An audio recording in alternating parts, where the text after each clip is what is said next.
Hello good people of the internet, my name is Andy and you're watching Geek Curio, and today we're going to have a look at a couple of new airbrushes that I've managed to pick up. These aren't the expensive branded ones, but we'll definitely check them out.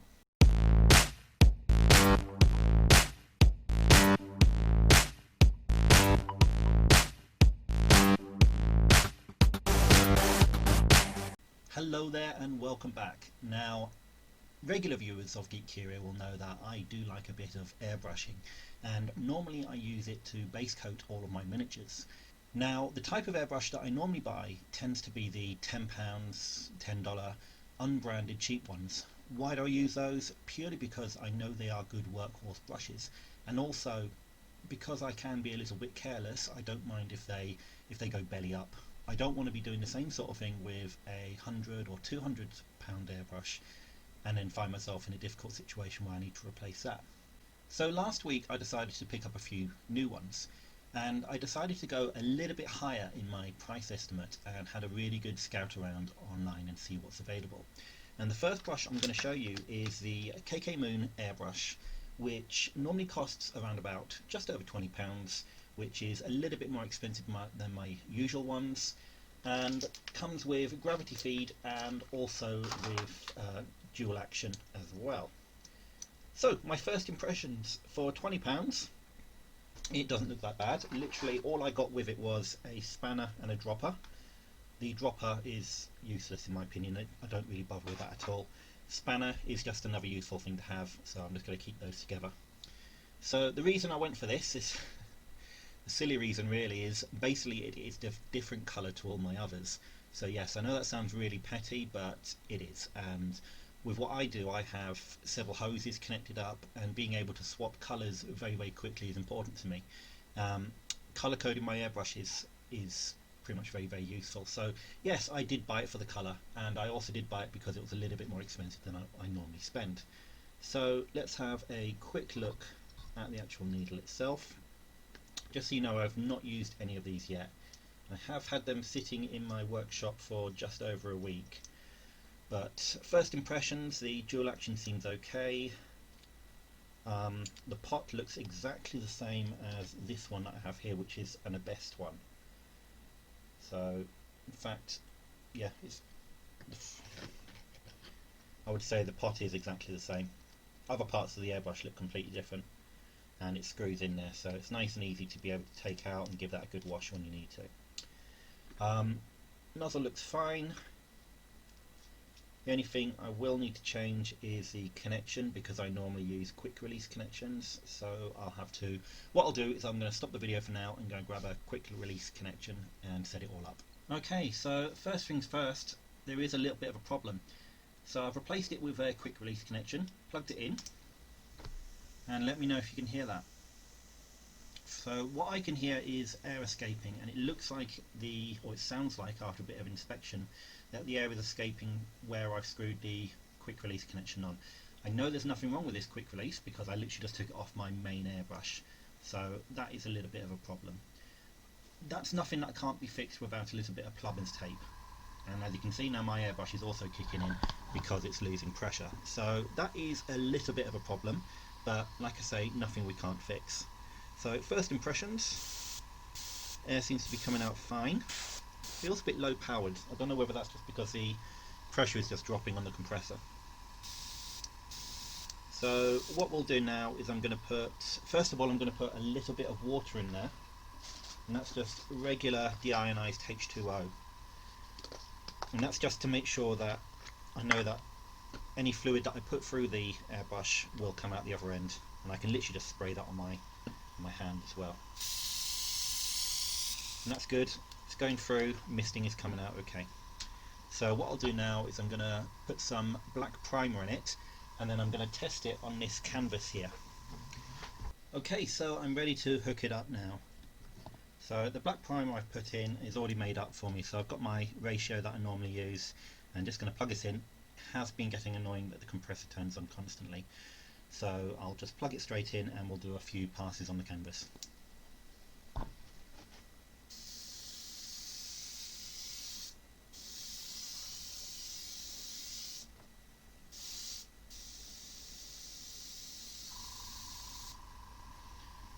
Okay, so if I was just basing miniatures, I'd say this is okay so far. I'm just going to take the nozzle off and see how it performs for close-up work.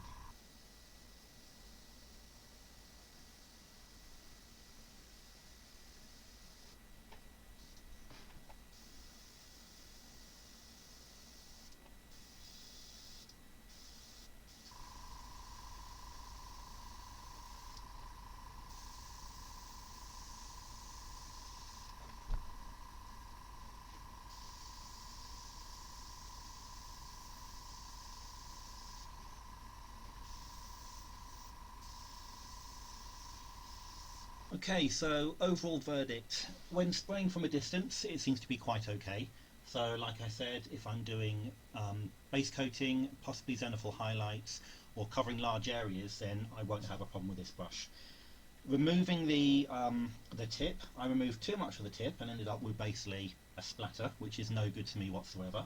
But then I decided to try again and do a bit more close-up work. So I turned the PSA down quite a notch, and it still came out quite thick. So then I worked on trying to do some tighter work, really close with a very small amount of air pressure, and it just came out at too much of a big angle. So for detail work, this wouldn't be an ideal brush at all. I also tried just writing my name as if I was using it like a pen, and no, it's not a great brush. So overall, like I say, the biggest disappointment is going to be the escaping air. This is going to be going on my palette as another workhorse brush, I think. So with detail work and stuff that I want to be able to do in the future, it probably won't be my go-to brush. Okay, and next up, well, I can't resist a bargain, and for £30 I managed to pick up this set. And I even get a thank you as well. So what do we get here? This is the Ganzton Airbrush set, which is a dual action again.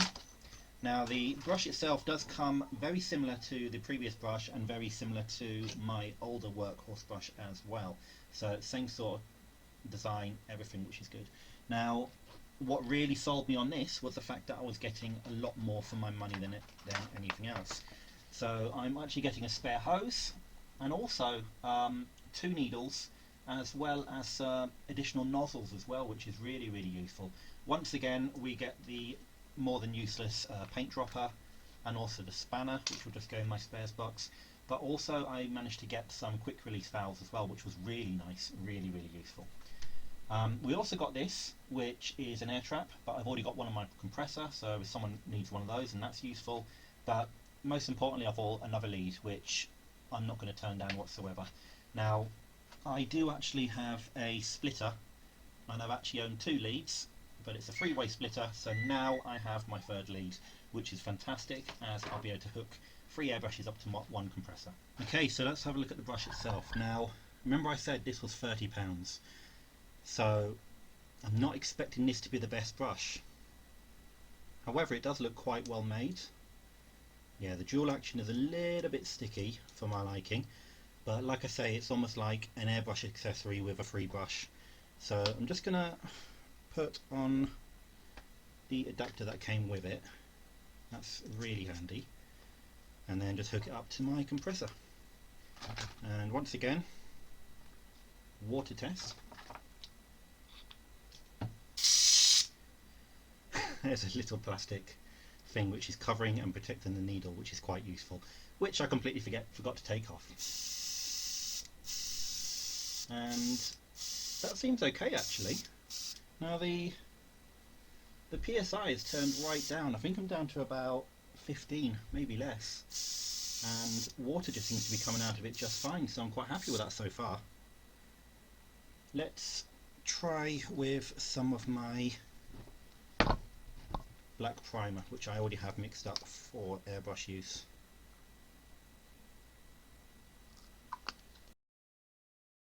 Let's give this a go.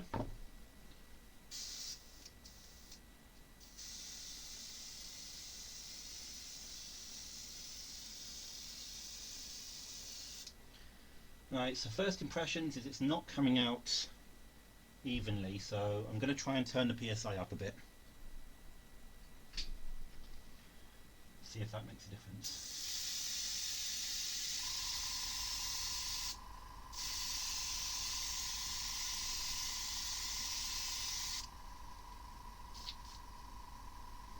Right, this is spluttering a lot. So it's something that I'm able to see. It's not going to come up on the camera very well, but I'm able to see it on the canvas. So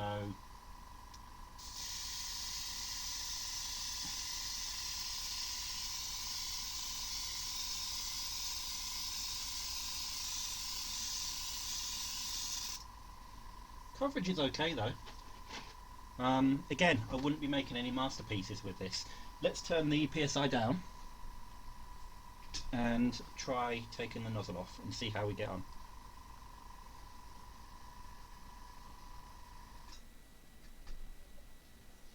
Okay, so I'm down to around about 10 PSI now.